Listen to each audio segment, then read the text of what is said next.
Assalomu alaykum aziz do'stlar. Bugun biz siz bilan tushda shirin ovqat ko'rishning ma'nosi va islomiy talqini haqida gaplashamiz. Tushlar hayotimizdagi ruhiy belgilarni ko'rsatadi va ko'plab musulmonlar uchun tushlarni talqin qilish juda muhimdir. Tushda shirin ovqat ko'rish eng xursandchilik va baraka belgisi hisoblanadi. Mashhur islomiy olim Ibn Siringa ko'ra, tushda shirin ovqat ko'rish sizning hayotingizga moliyaviy baraka, rizq kengayishi va ijobiy o'zgarishlar olib keladi. Shu bilan birga, bu tush qalbingizning xotirjamligi, ruhiy yuksalishi va iymoningizning mustahkamlanishini bildiradi. Agar tushda shirin ovqat yeyotganingizni ko'rsangiz, bu sizning hayotingizda baxt, moliyaviy quvvat va ruhiy farovonlik kelishidan dalolat beradi. Shuningdek, tushdagi shirinlik Alloh rizosi va qalb pokligi belgisi sifatida ham talqin qilinadi.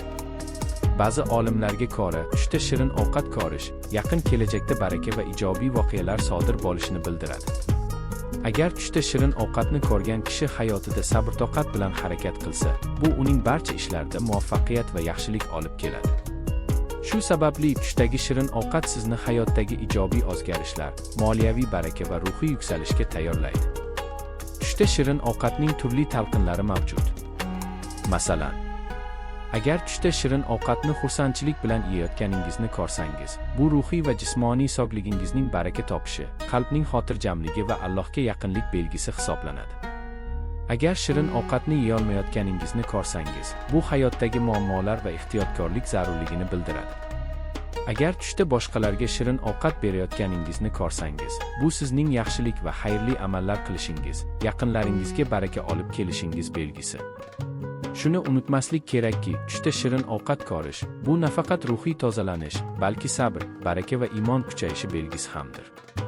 Har bir ibodat va xayrli amal sizga baraka olib keladi va tushlarimiz orqali bu belgilar bizga eslatib turadi. Ibn Sirin va boshqa islomiy olimlarning fikriga ko'ra, tushda shirin ovqat ko'rish sizni hayotdagi barcha ishlaringizda muvaffaqiyatga, moliyaviy farovonlikka va ruhiy tinchlikka tayyorlaydi. Shu sababli tushlaringizni e'tiborsiz qoldirmang, ularni talqin qiling va ruhiy yuksalishingizni oshiring. Shunday qilib, tushda shirin ovqat ko'rish baraka, rizq va ruhiy farovonlik belgisi sifatida talqin qilinadi. Ramazon oyida ibodatlarda yoki oddiy hayotda qilgan xayrli ishlaringiz tushlaringizda aks etishi mumkin. Tushlarimiz orqali Allohning ijobiy belgilarini ko'rish va hayotimizda amal qilish imkoniga ega bo'lamiz.